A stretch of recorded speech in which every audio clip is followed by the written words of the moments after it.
Hello viewers, welcome back to my channel. কেমন আছেন? আশা করি ভালোই আছেন। সকালে নাস্তার জন্য এখন হবে আলুর তরকারি একটা আর পরোটা করব। তার জন্য আটা ময়দা মেখে রেখেছি।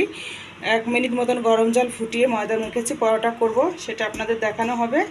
আর এটা আসুন কড়াইতে তেল দেওয়া হোক। রান্নাটা করব পুরো সরষের তেলে।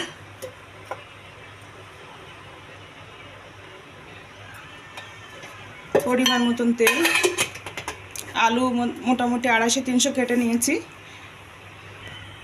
তেল গরম হয়ে গেছে বন্ধুরা, দেখতে পাচ্ছেন। দিয়ে দেবো প্রথমে কালো জিরে। তেলের উপরে কালো জিরে দিয়ে দিলাম।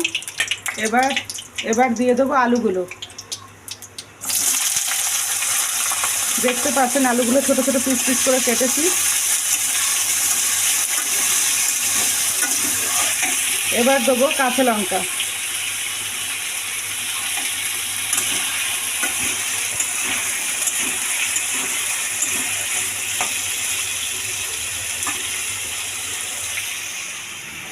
পরোটার জন্য মিডিয়াম সাইজের লিচি কেটে নেবো। দেখতে পাচ্ছেন বেশি বড়ও না আবার খুব ছোটও না, এই সাইজের কেটে নেবো।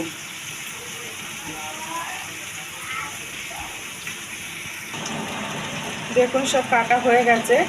এবার পরোটা বেলে নেবো, আপনাদের দেখানো হবে। লাল লাল হয়ে এসছে।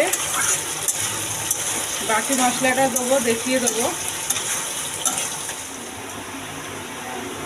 দেখুন বন্ধুরা, লাল লাল প্রায় হয়ে গেছে। এবার বাকি যে মশলাটা আছে ওটা দিয়ে দেবো।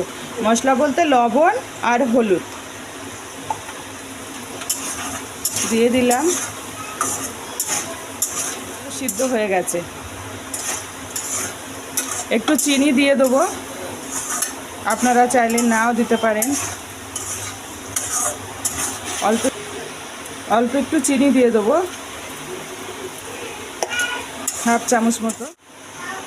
হাফ কাপ মতো পানি দেবো একটু সিদ্ধ হওয়ার জন্যে, নাহলে একদম খাড়া খাড়া হয়ে থাকবে, একটু চটচটে হয়ে যাবে একটু হাফ কাপ পানি দিলে।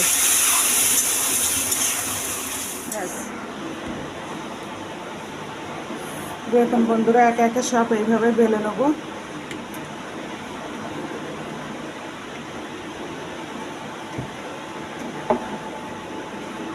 আপনারাও এইভাবেই বেলে নেবেন। এই ময়দাটা পুরো ফোটানো পানিতে মাখানো, 1 মিনিট মতো ফুটিয়েছি পানিটা, তারপরে ময়দাটা মেখেছি। হয়ে গেছে। পরে পরোটা ভাজার জন্য তেলটা দিয়ে দেবো। তেল অল্প দেবো, বেশি দেবো না।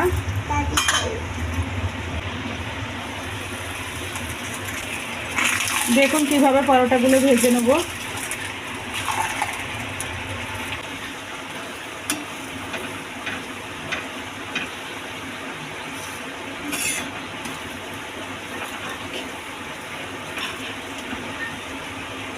দেখতে পাচ্ছেন লাল লাল করে ভাজা হয়ে গেছে।